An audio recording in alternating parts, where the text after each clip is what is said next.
4 ಕೋಟಿಗೂ ಅಧಿಕ ವಂಚನೆ ಪ್ರಕರಣ, ಬಂಧಿಸದೆ ತನಿಖೆಯಲ್ಲಿ ನಿರ್ಲಕ್ಷ್ಯದ ಆರೋಪ. ಉನ್ನತ ಮಟ್ಟದ ತನಿಖೆಗೆ ಆಗ್ರಹಿಸಿ ಪ್ರತಿಭಟನೆ. ಹಾಸನದಲ್ಲಿ ಸೂರ್ಯೋದಯ ಸ್ಮಾಲ್ ಫೈನಾನ್ಸ್ ಬ್ಯಾಂಕ್ನ ಮಾಜಿ ಮ್ಯಾನೇಜರ್ ಪೂಜಾ ಎಚ್ಎಸ್ ಅವರು ಸುಮಾರು 60ಕ್ಕೂ ಹೆಚ್ಚು ಗ್ರಾಹಕರಿಂದ ಸಾಲ ಮಾಡಿಸಿಕೊಡುವುದಾಗಿ ನಂಬಿಸಿ 4 ಕೋಟಿಗೂ ಅಧಿಕ ಹಣ ಪಡೆದು ವಂಚನೆ ಎಸಗಿರುವ ಆರೋಪಕ್ಕೆ ಸಂಬಂಧಿಸಿದಂತೆ ದಾಖಲಾಗಿರುವ ಪ್ರಕರಣದಲ್ಲಿ ಇದುವರೆಗೆ ಸಮರ್ಪಕ ತನಿಖೆ ನಡೆದಿಲ್ಲ ಹಾಗೂ ಆರೋಪಿಯನ್ನು ಬಂಧಿಸಿಲ್ಲ ಎಂದು ಆರೋಪಿಸಿ ಸಂತ್ರಸ್ತರು ಜಿಲ್ಲಾ ಪೊಲೀಸ್ ವರಿಷ್ಠಾಧಿಕಾರಿಗಳಿಗೆ ದೂರು ಸಲ್ಲಿಸಿದರು.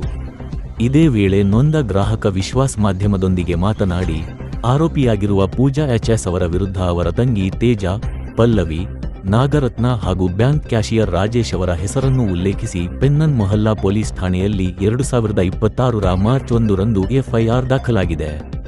ಆದರೆ ದೂರು ದಾಖಲಾಗಿ ಸುಮಾರು 45 ದಿನಗಳು ಕಳೆದರೂ ಪ್ರಮುಖ ಆರೋಪಿಗಳ ಬಂಧನವಾಗದಿರುವುದು ಸಂತ್ರಸ್ತರಲ್ಲಿ ಅಸಮಾಧಾನ ಮೂಡಿಸಿದೆ. ಸಂತ್ರಸ್ತರ ಆರೋಪದಂತೆ ಪ್ರಕರಣದ ತನಿಖೆಯ ಹೊಣೆ ಹೊತ್ತಿರುವ ಪೊಲೀಸ್ ಅಧಿಕಾರಿಗಳು ಅಗತ್ಯ ವೇಗದಲ್ಲಿ ಕ್ರಮ ಕೈಗೊಳ್ಳದೆ ನಿರ್ಲಕ್ಷ್ಯ ತೋರಿದ್ದಾರೆ. ಪೊಲೀಸ್ ಠಾಣೆಗೆ ಭೇಟಿ ನೀಡಿದ ಕೆಲವರಿಗೆ ಹೋರಾಟ ಮಾಡಬೇಡಿ, ಹೇಗಾದರೂ ಹಣ ಕೊಡಿಸುತ್ತೇನೆ ಎಂಬ ರೀತಿಯ ಭರವಸೆ ನೀಡಲಾಗಿದೆ ಎಂದರು. ಇದಲ್ಲದೆ ಪ್ರಮುಖ ಆರೋಪಿ ಪೂಜಾ ಎಚ್ಎಸ್ ಅವರು ಕೆಲವು ದೂರುದಾರರಿಗೆ ಕರೆ ಮಾಡಿ ತಮ್ಮ ವಿರುದ್ಧ ನೀಡಿರುವ ದೂರನ್ನು ಹಿಂಪಡೆಯುವಂತೆ ಒತ್ತಡ ಹೇರಿದ್ದಾರೆ ಎಂದು ಹೇಳಲಾಗಿದೆ. ತಮ್ಮ ಬ್ಯಾಂಕ್ ಖಾತೆಯ ವಿವರಗಳನ್ನು ಕಳುಹಿಸಿದರೆ ಹಣವನ್ನು ಹಿಂದಿರುಗಿಸುವುದಾಗಿ ಹಾಗೂ ಪೊಲೀಸ್ ಅಧಿಕಾರಿಯೊಬ್ಬರೊಂದಿಗೆ ತಮಗೆ ಸಂಬಂಧವಿಲ್ಲ ಎನ್ನುವ ರೀತಿಯಲ್ಲಿ ಮಾತನಾಡಿದ್ದಾರೆ ಎಂದು ದೂರಿದರು. ಪ್ರಕರಣದ ತನಿಖೆ ನಡೆಸುತ್ತಿರುವ ಸರ್ಕಲ್ ಇನ್ಸ್ಪೆಕ್ಟರ್ ಸ್ವಾಮಿನಾಥನ್ ಅವರ ವಿರುದ್ಧವೂ ಗಂಭೀರ ಆರೋಪಗಳನ್ನು ಮಾಡಿ, ತನಿಖೆಯ ವೇಗ ಹಾಗೂ ಬೆಳವಣಿಗೆಗಳನ್ನು ಗಮನಿಸಿದಾಗ ಆರೋಪಿಗಳಿಗೆ ಪರೋಕ್ಷವಾಗಿ ಸಹಕಾರ ನೀಡಿರುವ ಅನುಮಾನ ವ್ಯಕ್ತವಾಗುತ್ತಿದೆ.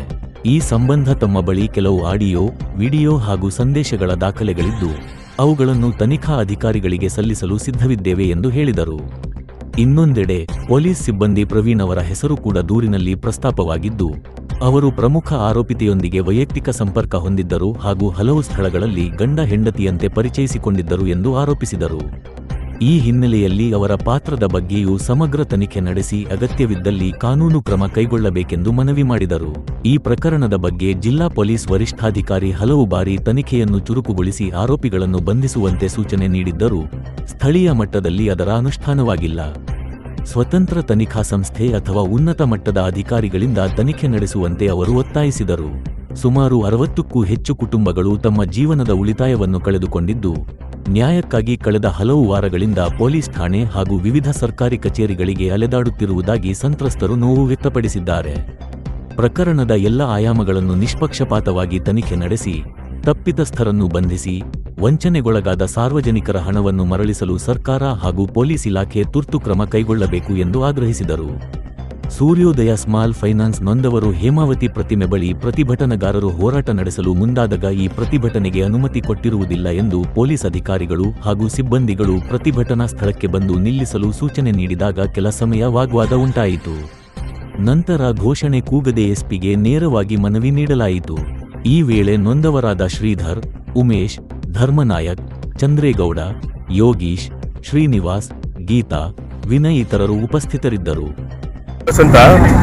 ಏನಾಗಿದೆ ಅಂದ್ರೆ ಇದನ್ನ ನಾನು 2 ಸಲ ಪ್ರೆಸ್ ಮೀಟ್ ಮಾಡಿದ್ದೀನಿ. ಇದರಲ್ಲಿ ಪ್ರೆಸ್ ಮೀಟ್ 2 ಸಲ ಇದೇ ಸೂರ್ಯೋದಯ ಬ್ಯಾಂಕಿಂದಕ್ಕೆ ಅಂತ ಹೇಳಿ ನಾನು ಪ್ರೆಸ್ ಮೀಟ್ ಮಾಡಿದ್ದೀವಿ. ಆದರೂ ಯಾವುದೇ ರೀತಿ ನ್ಯಾಯ ಸಿಕ್ಕಿಲ್ಲ ಇಲ್ಲಿ. ಆಮೇಲೆ ಏನು ಸ್ವಾಮಿನಾಥನ್ ಸರ್ಕಲ್ ಇನ್ಸ್ಪೆಕ್ಟರ್ ಏನಿದಾರೋ ಅಲ್ಲಿಗೆ ಹೋದ್ರೂ ಕೂಡ ಅವರು ಅರೆಸ್ಟ್ ಮಾಡಬೇಕು ಬಿಟ್ರೆ ಕಾಂಪ್ರಮೈಸಿಗೆ ಬರ್ತಾರೆ ಅವರು. ನೀನು ನನ್ನ ಸಂಬಳದ ದುಡ್ಡೇ ಕೊಡ್ತೀನಿ ಅಥವಾ ಬೇರೆ ಏನಾದ್ರು ಮಾಡ್ತೀನಿ, ನೀನು ಒಬ್ನಿಗೇನೋ ಮಾಡದಂತೆ ತಲೆ ಕೆಡಿಸ್ಕೋಬೇಡ, ಸ್ಟ್ರೈಕ್ ಮಾಡಬೇಡ, ಹಿಂಗೆ ಜನ ಇದು ಮಾಡಬೇಡ ಅಂತ ಹೇಳ್ಬಿಟ್ಟು ಒಬ್ರು ಸರ್ಕಲ್ ಇನ್ಸ್ಪೆಕ್ಟರ್ ಆ ರೀತಿ ಹೇಳ್ತಾರೆ. ಅದು ಬಿಟ್ರೆ ಎಸ್ ಪಿ ಮೇಡಮ್ಗೆ ಹೋಗಿದ್ದು ಎಲ್ಲರೂ ಹೋಗಿ ಕೇಳಿದ್ದಕ್ಕೆ ಅವರು ಅವತ್ತು ಒಂದು ದಿವಸ ಮಾತ್ರ ಎಲ್ಲರಿಗೂ ಫೋನ್ ಮಾಡಿ ಅರೆಸ್ಟ್ ಮಾಡ್ರಿ ಅಂದ್ರು. ಯಾರು ಬ್ಯಾಂಕ್ ಇವರು ಸೂರ್ಯೋದಯ ಬ್ಯಾಂಕಿನ ಮ್ಯಾನೇಜರ್ ಪೂಜಾ ಅನ್ನೋಳೇನೋ ದುಬೈಲಿದ್ದಾರೆ ಅಂತಾರೆ. ಇನ್ನು 5 ಜನ ಅರೆಸ್ಟ್ ಮಾಡಕ್ ಆಯ್ತಾ ಇಲ್ಲ ಅವ್ರ ಕೈಲಿ.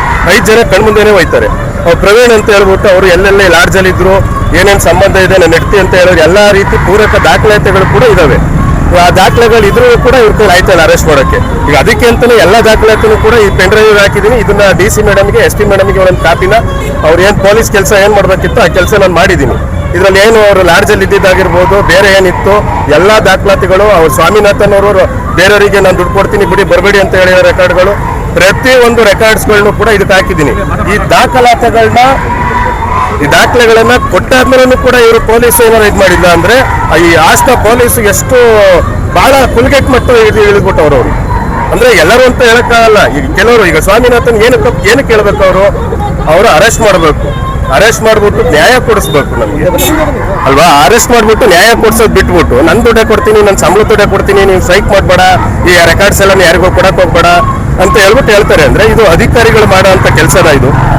ಇನ್ನು DYSP ಅವ್ರ ಹತ್ರ ಮಾತಾಡಕ್ ಹೋದ್ರೆ 1 ಗಂಟೆ ಟೈಮ್ ಸುಮ್ಮನೆ ಹೇಳ್ತಾರೆ, ಅಲ್ಲೈತೆ ಇಲ್ಲೈತೆ, ರೆಡ್ ಕಾರ್ನರ್ ನೋಟಿಸ್ ಇಶ್ಯೂ ಮಾಡ್ತಾ ಇದೀನಿ, ಅದ್ ಮಾಡ್ತೀನಿ, ಆಯ್ತು ಮಾಡ್ಲಿ ದುಡ್ಡು ಇದು. ಇನ್ನಿಕ್ತವ್ರು 5 ಜನ ಏನ್ ಮಾಡ್ತಾವ್ರೆ? ನಿಮ್ ಡಿಪೆಂಡ್ ಏನಿದೆ? ಡಿಮ್ಯಾಂಡ್ ಅರೆಸ್ಟ್ ಮಾಡ್ಬೇಕು. ಅವ್ರು ಏನ್ ಪೊಲೀಸ್ ಡಿಪಾರ್ಟ್ಮೆಂಟ್ ಅಂತ ಹೇಳ್ಬಿಟ್ಕೊಂಡಿದ್ದಾರೆ ಅವರು. ಪ್ರವೀಣ್ ಅವ್ರು ಪೊಲೀಸ್ ಡಿಪಾರ್ಟ್ಮೆಂಟ್ ನಮ್ ಡಿಪಾರ್ಟ್ಮೆಂಟ್ ಅಂತ ಹೇಳ್ಬಿಟ್ಟು ನಾಟಕ ನೋಡ್ತಾವ್ರ ಅವರು. ಮಾಡ್ಬೇಕು ಎಲ್ಲ ಯಾವ್ಯಾವ ಲಾಡ್ಜಲ್ಲಿ ಯಾರ್ಯಾರ ಜೊತೆ ಇದ್ರು ಅನ್ನೋದೆಲ್ಲ ನಾನು ಇದ್ರಲ್ಲಿ ಹಾಕಿದ್ದೀನಿ. ಈಗ ಇದನ್ನ ಕೊಡ್ತಾ ಇದ್ದೀನಿ. ಇದ್ರಲ್ಲಿ ಸ್ವಾಮಿನಾಥನ್ ಸರ್ ಮಾತಾಡಿರೋದಿದೆ, ಪ್ರವೀಣ್ ಅವ್ರು ಯಾವ ಲಾಡ್ಜಲ್ಲಿ ಯಾರ ಜೊತೆ ಇದ್ರು ಅನ್ನೋದಿದೆ, ಎಡ್ತಿ ಅಂತ ಹೇಳಿರೋದಿದೆ, ಪ್ರತಿಯೊಂದು ದಾಖಲಾತಿ ಇದ್ರಲ್ಲಿದೆ. ನಾನು ಕೊಡ್ತಾ ಇದ್ದೀನಿ. ಇದನ್ನೆಲ್ಲ ಯಾರು ಮಾಡ್ಬೇಕು? ಪೊಲೀಸರು ತನಿಖೆ ಮಾಡಬೇಕು. ಅರೆಸ್ಟ್ ಮಾಡಿದ್ರೆ ತಾನೇ ತನಿಖೆ ಮಾಡೋಕ್ಕಾಗೋದು. ಇವ್ರು ಅರೆಸ್ಟೇ ಮಾಡಂಗಿಲ್ಲ ಅಂದ್ರೆ ತನಿಖೆ ಇನ್ಯಾವಾಗ ಮಾಡ್ತಾರೆ ಅವರು? ವಿಶ್ವಾಸ್ ಅಂತ.